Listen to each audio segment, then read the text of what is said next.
Emmerson Mnangagwa. Picture. Reuters in Zimbabwe, pregnant women are left alone in hospitals to give birth. Taps have run dry in major urban centers. Infrastructure has all but collapsed and more than half the population needs food aid. This is the toll that 2 decades of economic mismanagement have taken on a nation once considered one of Africa's shining stars.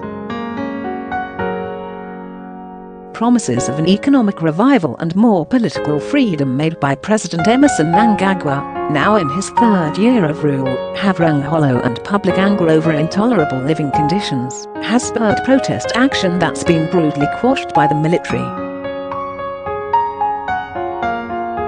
Western governments that berated long-time ruler Robert Mugabe for violating civil rights are leveling similar criticism against his successor. And even SA, a regional power broker and long-time Zimbabwe ally, has now entered the fray, dispatching envoys and ruling party officials to Harare to try to help its neighbour resolve the deepening crisis. No headway was made in initial talks, and more are planned in coming days. "I don't know how low we can get, but we are in a very low space," said Alex Magaisa, a Zimbabwean law lecturer who helped design the nation's 2013 constitution. It wasn't always like this. In 1980, respected Tanzanian President Julius Nyerere told Mugabe, a young guerrilla leader who had just taken over as Prime Minister of newly independent Zimbabwe, that he had inherited a jewel. "Keep it that way." Mugabe spent his first decade in office augmenting the advanced infrastructure and institutions that the whites-only government had built on the back of cheap black labor, and invested heavily in education and health. Zimbabwe rapidly became one of Africa's most literate nations, and boasted some of the continent's best hospitals. A crippling IMF program in the 1990s, rampant corruption, stolen elections and the seizure of white-owned farms laid waste to those achievements.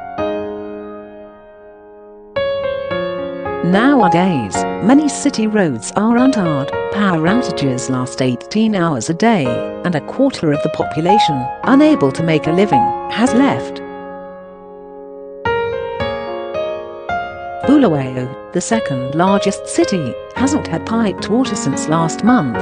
While a popular revolt is unlikely, with a recent call for a national strike largely ignored as the military deployed onto the streets of major cities, the security forces that put Mnangagwa in power are growing frustrated. In June, military leaders took the unusual step of calling a media conference to deny they were planning a coup. The president subsequently accused his deputy, former head of the armed forces Constantino Chiwenga, of seeking to undermine him, according to people familiar with the situation. In 1990, Zimbabwe was flying high, and it was among the most industrialized African countries, said Ringisai Chikohomero, an analyst at the Pretoria-based Institute for Security Studies. Now Zimbabwe is lagging behind everyone. Zimbabwe's collapse is epitomized by the woeful state of its health system. Hospitals are beset by medicine shortages, and recurrent strikes by nurses and doctors over pay and working conditions. The neglect of pregnant women is the latest health scandal to hit the headlines. "It's a new low," said Norman Matara, a doctor who has worked at Pretoria-based, the country's biggest public hospital in Harare. Some women are developing complications of ruptured uteruses and experiencing prolonged labor, which leads to brain damage of their babies.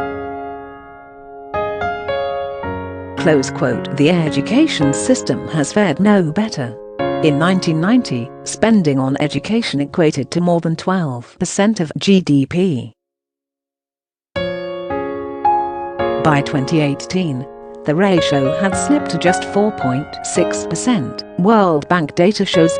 funding cutbacks have left schools without essential teaching materials and demotivated staff, some of whom skip classes to work second jobs to try to make ends meet. Many of the country's more experienced teachers have emigrated. Our school looks like something from a war film, because I doubt it's been painted in 25 or 30 years.